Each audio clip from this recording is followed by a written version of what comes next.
ആഘനങ്ങൾക്കിടയിൽ നീ ആകുലയായി കിടന്നാലും നാഗനാഥൻ കടാക്ഷിക്കും നിന്റെ മേൽ. കാന്തൻ പ്രേമരസമതു ഭവതിയുടെ മനമാശു തന്നിലൊഴിക്കവേ പരമാത്മ ചൈതന്യം ലഭിക്കും. ആകയാൽ നീയും വാനലോകെ പറന്നേറും പ്രാവു പോൽ, നീയും വാനലോകെ പറന്നേറും പ്രാവു പോൽ. ഇപ്പോൾ നാം ശ്രമിച്ചുകൊണ്ടിരിക്കുന്നത് മോർണിംഗ് വോയ്സ് എന്ന ആത്മീയ ശുശ്രൂഷ. ഇന്ന് ദൈവവചനത്തിൽ നിന്നും കർത്താവിൻ്റെ ദാസൻ MG രാജനാസം ധ്യാനചിന്തകൾ പങ്കുവയ്ക്കുന്നു. ദൈവതിരുനാമം മഹത്വപ്പെടുവാനായിട്ടിടയാകട്ടെ. മോർണിംഗ് വോയിസിലൂടെ ഞങ്ങളെ ശ്രദ്ധിക്കുന്ന ഞങ്ങളുടെ ബഹുമാന്യ കേൾവിക്കാർക്ക് വീണ്ടും വരുന്ന കർത്താവായ യേശു ക്രിസ്തുവിൻ്റെ നിസ്തുല്യമായ നാമത്തിൽ സ്നേഹ വന്ദനങ്ങളെ അറിയിക്കുകയാണ്.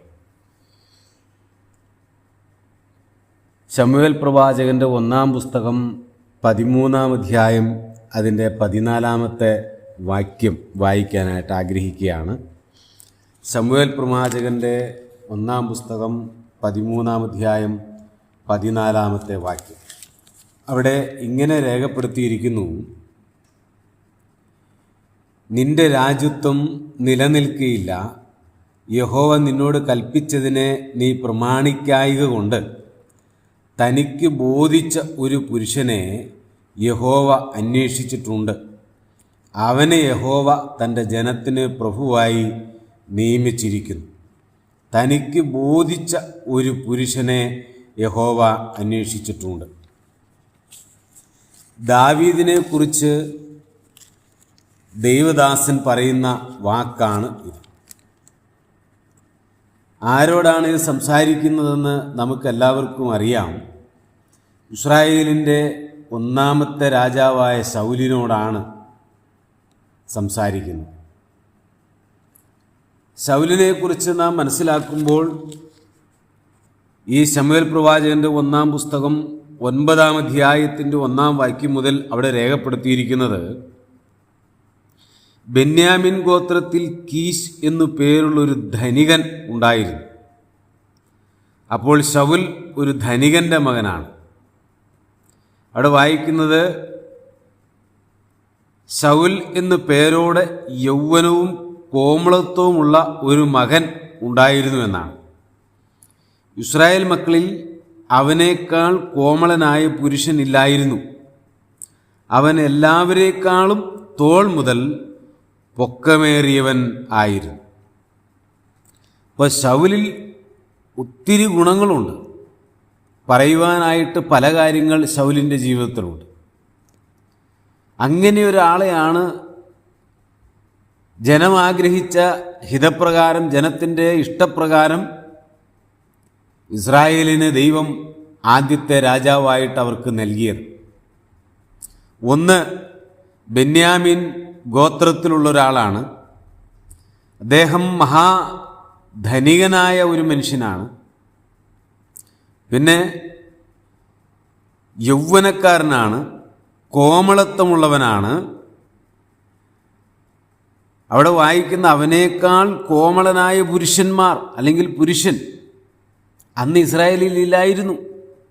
പിന്നെ മറ്റൊരു ഗുണം, അവൻ എല്ലാവരേക്കാളും തോൾ മുതൽ പൊക്കമേറിയവനായിരുന്നു.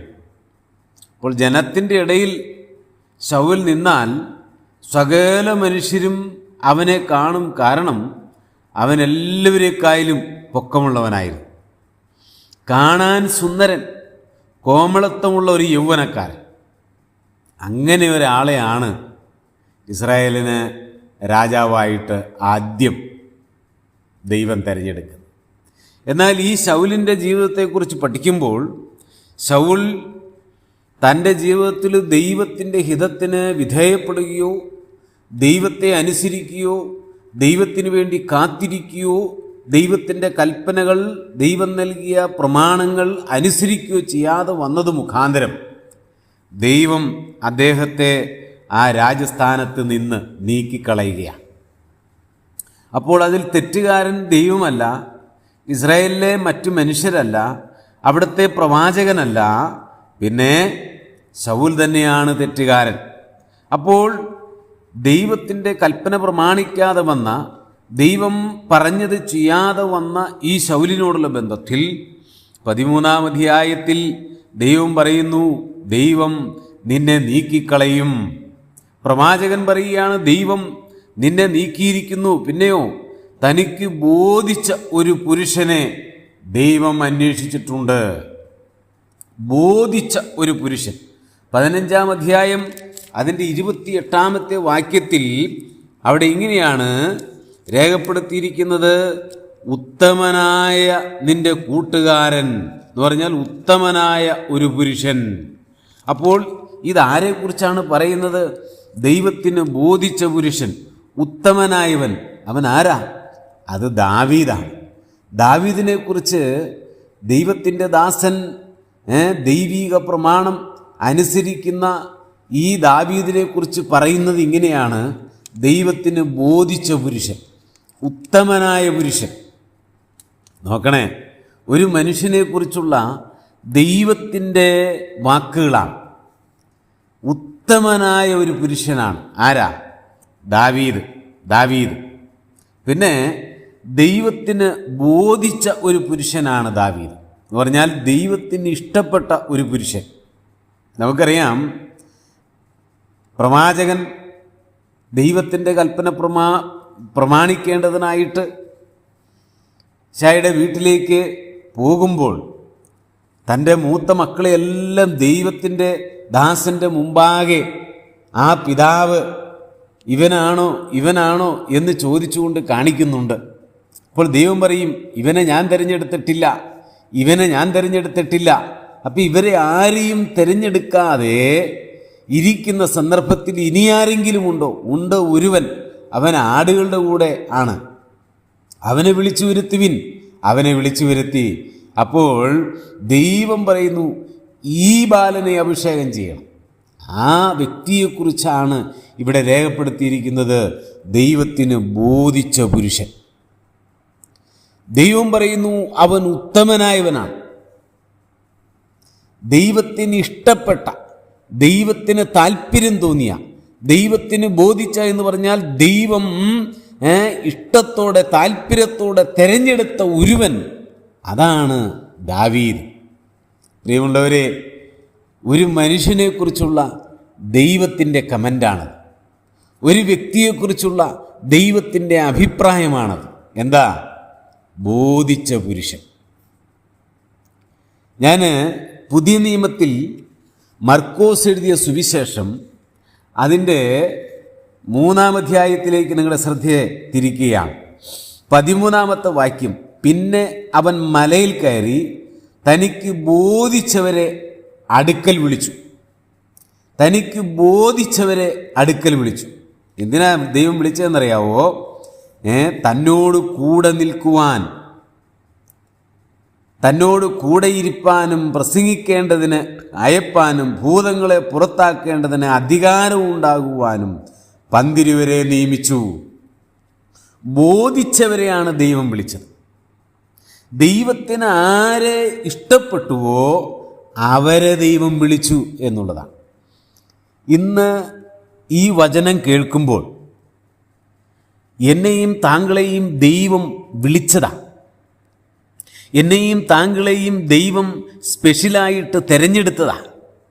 എന്നെയും താങ്കളെയും ദൈവം തൻ്റെ വിലയേറിയ രക്തം കാൽവറിയിലെ ക്രൂശിൽ ഒഴുക്കി തന്നുകൊണ്ട് വീണ്ടെടുത്ത് തിരഞ്ഞെടുത്തതാണ്. നാം ദൈവത്തിന് ബോധിച്ചവരായതുകൊണ്ടാണ് ദൈവം നമ്മെ തിരഞ്ഞെടുത്തത്. എന്നെ ശ്രദ്ധിക്കുന്ന കർത്താവിൻ്റെ വേലയിലായിരിക്കുന്ന ദൈവദാസന്മാരെ, ദൈവം തനിക്ക് ബോധിച്ചവരെ തിരഞ്ഞെടുത്തു എന്നാണ്. ബോധിച്ചവരെയാണ് വിളിച്ചത്, അടുക്കൽ വിളിച്ചത്. എന്നെയും താങ്കളെയും കർത്താവ് തൻ്റെ വേലയ്ക്ക് വേണ്ടി ദൈവത്തിന് നമ്മെ ബോധിച്ചതുകൊണ്ടാണ് നമ്മെ ഈ വേലയ്ക്ക് വേണ്ടി ദൈവം തിരഞ്ഞെടുത്തത്. നാം ദൈവത്തിന് പ്രിയപ്പെട്ടവരാണ്, ദൈവത്തിന് ഇഷ്ടപ്പെട്ടവരാണ്, ദൈവത്തിന് ബോധിച്ചവരാണ്. ദൈവം നമ്മളെ ഉത്തമരെന്ന് കണ്ടിട്ടാണ് വിളിക്കുന്നത്. പ്രിയ സഹോദര, പ്രിയ സഹോദരി, നാം നിസ്സാരക്കാരല്ല. നാം കുറഞ്ഞവരല്ല, നാം ആർക്കും വേണ്ടാത്തവരല്ല. മറ്റുള്ളവർ നമ്മളെ നിസ്സാരൻ എന്ന് പറഞ്ഞാലും, നമ്മെ തള്ളിപ്പറഞ്ഞാലും, നമ്മളെ ഉപേക്ഷിച്ച് കളഞ്ഞാലും നമ്മെ ബോധിച്ച ഒരുവനുണ്ട്, നമ്മെ ഉത്തമനായി കണ്ട ഒരുവനുണ്ട്. ലോകത്തിലുള്ള മനുഷ്യർ ഒരുപക്ഷെ നീ നിസ്സാരനാണ്, നീ കൊള്ളരുതാത്തവനാണ്, ആർക്കും പ്രയോജനമില്ലാത്തവനാണ്, നിന്നെക്കൊണ്ടൊരു പ്രയോജനവുമില്ല, നീ ഒരു കഴിവുമില്ലാത്തവനാണ്, നീ ദരിദ്രനാണ്, നീ ഭിക്ഷക്കാരനാണ്, നീ രോഗിയാണ്, നീ ക്ഷീണിതനാണ് എന്നൊക്കെ പറഞ്ഞ് നമ്മളെ തള്ളിയേക്കാം. ആരൊക്കെ തള്ളിയാലും പ്രിയമുള്ളവരെ, ദൈവം നമ്മെ തെരഞ്ഞെടുത്തിരിക്കുന്നു. എന്തുകൊണ്ട് തിരഞ്ഞെടുത്തിരിക്കുന്നു? ദൈവത്തിന് നമ്മെ ബോധിച്ചതുകൊണ്ട് ദൈവം തിരഞ്ഞെടുത്തിരിക്കുന്നു. 2, ദാവീദിനെ കുറിച്ച് പറയുന്നത് പോലെ നാം ദൈവത്തിന് ഉത്തമർ, ശ്രേഷ്ഠർ എന്ന് തോന്നിയതുകൊണ്ട് ദൈവം നമ്മെ തിരഞ്ഞെടുത്തിരിക്കുന്നു.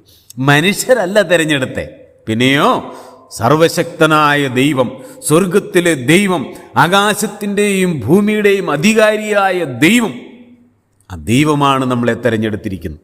അതുകൊണ്ട് നമ്മുടെ തെരഞ്ഞെടുപ്പിനെ മനസ്സിൽ ധ്യാനിച്ചുകൊണ്ട് ദൈവത്തോട് നന്ദിയുള്ളവരായി, കർത്താവേ നിനക്കെന്നെ ബോധിച്ചല്ലോ, നിനക്കെന്നോട് ഇഷ്ടം തോന്നിയല്ലോ, നീ എന്നെ ഉത്തമനായി കണ്ടല്ലോ എന്നുള്ള നന്ദിയുള്ള ഹൃദയത്തോടെ വരുന്ന ദിവസങ്ങളിൽ ജീവിപ്പാൻ ദൈവം നമ്മെ സഹായിക്കട്ടെ. കർത്താവിൻ്റെ പൊന്നുനാമം മഹത്വപ്പെടട്ടെ. ആമീൻ.